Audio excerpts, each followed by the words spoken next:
Which yoga is best after dinner? That is what we are going to be chatting about today. Welcome. My name is Nina Sachs. I am a yoga teacher and health coach. I've been teaching for over 20 years, and I'm going to share with you my thoughts on which yoga to do after dinner. So, with this in mind, we need a little bit of backstory. We need to have a little bit of understanding.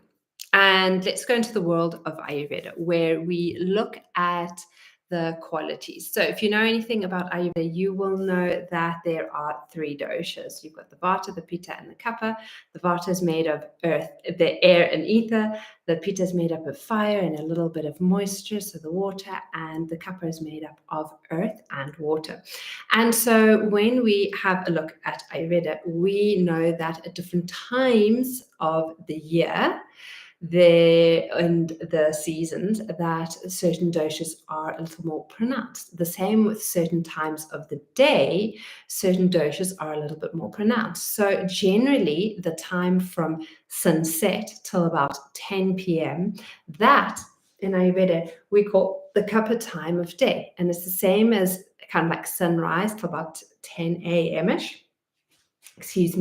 That is the Kapha time of the morning. So we have the same times reflecting in the mornings as we do in the evening. So if we think of this in the evenings, that if you look at the elements of Kapha, it is water and earth, which means it's heavy, it's dense, it's slow.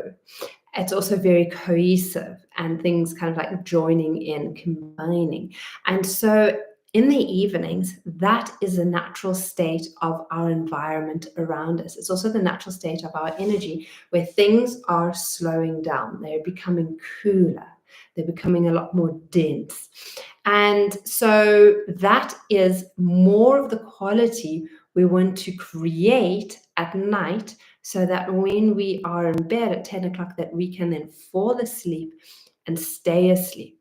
Because we want to, in other words, utilize this heavy, dense time of day to our benefit, so that and we all know what it feels like when it's heavy and dense, and we then are really more comfortable to go into that deep sleep. Whereas if we're all out there and excitable and partying up a storm, then it is a lot more difficult to go into that deep, nourishing, nurturing sleep.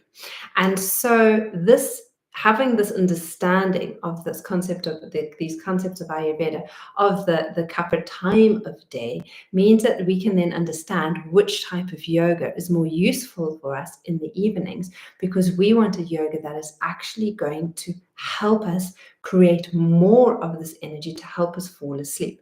So what type of yoga is that, you may be saying, and I'll be saying, well, have a look. What type isn't it? You don't want anything where you're now bringing the energy up, where you are now being very active and moving. So things like Vinyasa yoga, Ashtanga yoga, Kundalini yoga, all these things which are quite nice and energizing in the mornings, that get you active and moving. And in the mornings, when this energy is there, this Kapha energy is there, it is nice to have this active type of yoga practice to get us moving, so that we can kind of like get out of our slump. That's fantastic. In the evenings, we actually want to hone in. We want to draw more of that into us. So that is when we want to do practices and yoga that is slow and nurturing, and postures that are very kind of like steady and nourishing. We want to draw more of that, those qualities in towards us.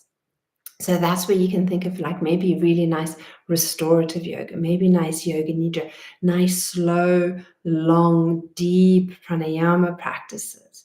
And if you're doing your yoga practice like the Hatha yoga, you want to do your postures in a way that are a lot more static. So yes, we always have dynamic postures in yoga, but you want to maybe err on the side of moving them more towards the static. So maybe we're doing just 3 rounds of a dynamic Paschimottanasana, like a seated forward bend, and then maybe we're going to stay in a seated forward bend for like 5 or 8 breaths, really long and slow.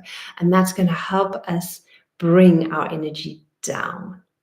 And it's going to help us ease into that nice, blissful, kind of like evening time, so that we can sleep well. We don't want to do stuff where we're up down and up and down and energizing. We want to, again, try and slow things down, allow everything to be really cohesive within us and around us. So which yoga should you be doing? That's exactly it. Slow, steady, mindful yoga practices. That's my tip for you today. I'll be back tomorrow. Remember, if you want to find out a little bit more about how to create your own seasonal reset so that you're using these elements, head to the free DIY detox or seasonal reset, which you can get in the descriptions below. I'll see you tomorrow. Bye.